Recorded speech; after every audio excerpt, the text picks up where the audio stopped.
From advertising to software as a service to data. Across all of our programs and clients, we've seen a 55 to 65% open rate. Getting brands authentically integrated into content performs better than TV advertising.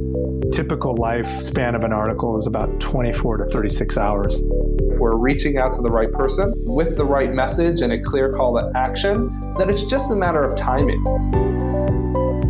Welcome to the Martech Podcast, and I Hear Everything production. In this podcast, you'll hear the stories of world-class marketers that use technology to drive business results and achieve career success. We'll unearth the real-world experiences of some of the brightest minds in the marketing and technology space so you can learn the tools, tips, and tricks they've learned along the way. Now here's the host of the Martech Podcast, Benjamin Shapiro. Welcome to the Martech Podcast. I'm your host, Benjamin Shapiro, and today we're going to discuss the significance of achieving authenticity. Joining us is Luis Baez, who is a sales enablement strategist and coach that specializes in sales enablement strategy and coaching for online business owners and B2B professionals. Luis is a proud gay Puerto Rican American that draws from his Silicon Valley C-suite background to empower underrepresented entrepreneurs, including women, BIPOC, and LGBTQIA communities through online sales coaching.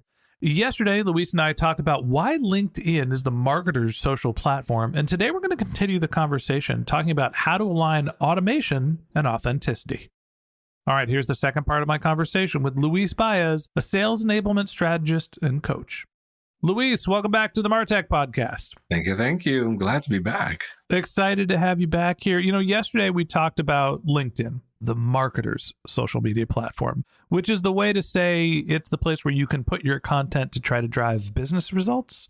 And that's wonderful in one sense because it gives us a place to publish all of our marketing content where people will actually read and engage. It also means that people are putting a lot of stuff that is overly salesy, not authentic, and just basically spam on LinkedIn. Tell me how you balance two things. One is authenticity. How do you create content that is altruistic, provides value, has a business purpose, but also doesn't take you completely down by thinking that you're the next Hemingway, sitting down, putting pen to paper? How do you automate the process of creating great content while also keeping it authentic? One of the things that I sit with first and foremost is like, who am I talking to and what's in it for them? Why would they want to talk to me? What kind of problems are they facing? What's their day-to-day like? Where's the biggest frustration, right? And I really try to map out for myself and thinking about how can I empathize with this customer? I think LinkedIn, I've mentioned, is a great platform for teaching and coaching and providing advice as a way of building your reputation and building your network and following. And when I think about my conversations or the content that I produce, I look for opportunities to be vulnerable and to empathize with the customer. If I'm speaking to an entrepreneur, an audience of entrepreneurs, I can be very vulnerable and talk about how lonely the process is when you're getting started and how lost you can feel and how there are so many things pulling your attention, shiny object syndrome in every direction as you're getting started. And here's the first thing that I did to get myself out of that place of overwhelm. Here's the tool that I use that helped me see X% results. And that is the approach that I start to take in terms of aligning whatever content I produce with who I'm talking to. I am vulnerable, I am aligned, and I'm useful or resourceful in some way to them. As far as automating some of this content, I think the best thing you can do is take notes everywhere you go as you learn, as you're having conversation, as you're reading articles, as you're doing one-on-ones with people. Take notes of all the hesitation and pains and things that you learn and encounter along the way. You lean into whichever chat bot is your pleasure. There are so many sizes and colors and fits, but you can certainly leverage that for inspiration. You want to make sure that it's certainly your voice, right? Beyond any written content, however, that's the part that I think I just described to you, even including the element of AI. When we want to talk about authenticity, understanding that anyone can copy and paste things from a chatbot, you want to think about elevating the opportunities to show up using your voice, using your presence, using camera. One of the things that I teach in my sales process is homing in on those micro conversions in your sales motion and in the way that you take a customer through success and automating some of that using stock video. So think about the objections you get on a regular. Think about any questions around features or services that you get often. Create video that answers these things. Deliver those videos in your engagement with the prospect throughout their buying journey with you to show face, to add a human element to an otherwise completely automated process, and then spark conversation, invite them to engage back with you. I think that there's 3 types of different content you can create that's useful for social media, which is where we started this conversation yesterday. There is the I'm cold and alone and scared. And this is the trauma that I went through. And hopefully there's some resolution at the end. But as you mentioned, being vulnerable. And I'm being a little dramatic here. I don't mean to make light of it, but naked and afraid. Let's go with that as the type of post. Then there is the here's how I won. I'm number one, picture of me at the top of the mountain. Want to know how I got here? Here's the steps to follow, how I won.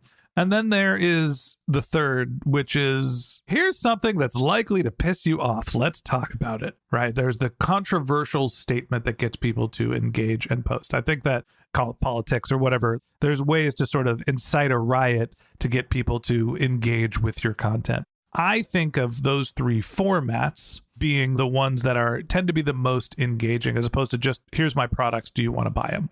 The notion of automating the process is what's really challenging to me. And I'll talk a little about how we think about it with our podcast, which is we are creating a couple different formats. One is whenever we record a podcast, we're now recording the video when we're making short form content of the conversation. We've all seen 2 talking heads, but there's something about sight, sound, and motion and actually seeing the people having the conversation, which tends to grab people's attention. There is the written posts, which tend to be a little bit more, let's say we're trying to be a little bit more attention grabby with what we're writing, but they don't jump off the page. And then there's this idea of building like the carousels that everybody's doing and having some sort of a document that can be engaging.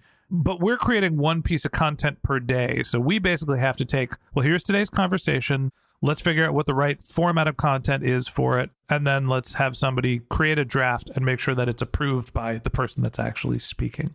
When you think about the automation of building your assembly line, what advice do you have for marketers to make sure that their content is not just becoming repeatable and sort of mundane, but actually authentic?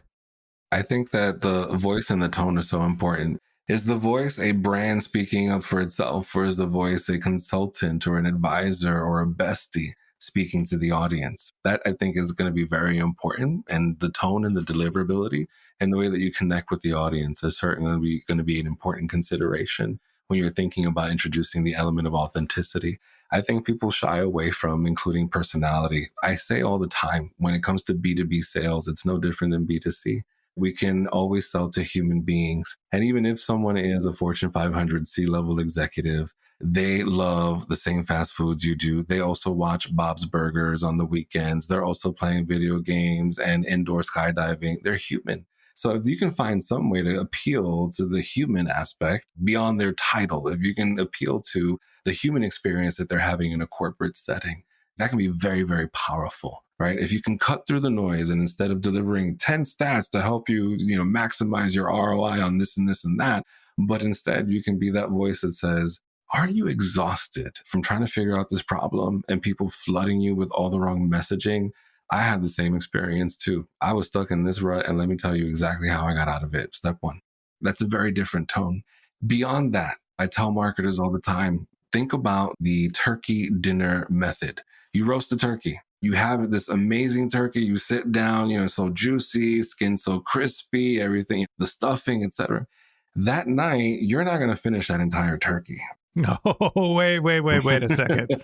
Yes, I am.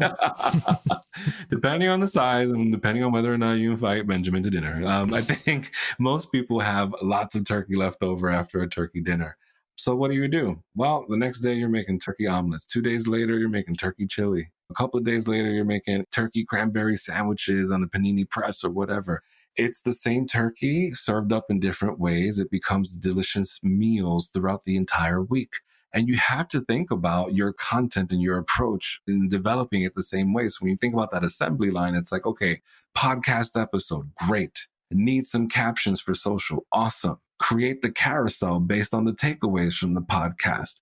Create video clips from the background recording of the podcast, right? You're making one effort per week that can fill your entire content calendar, leaning into people's amnesia because they're going to forget everything from day one. You can repurpose that content over and over that week and until the turkey's done, right? I think that that's the approach that you want to think when you're thinking about your assembly line. You've got limited resources. You want to maximize your productivity and your return on investment. Carve the heck out of your turkey.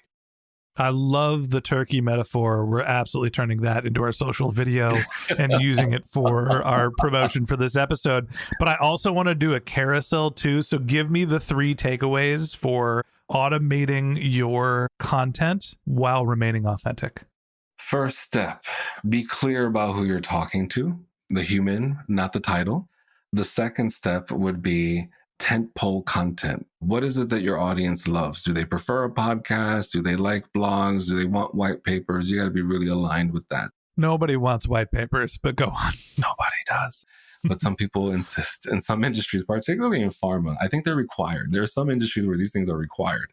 But yeah, think about your tentpole content. Number 1, who you're talking to, the human, not the title. Number 2, tentpole content. What do they want? How do they want it? And then number 3, be empathetic. That person is busy trying to be successful at what they do.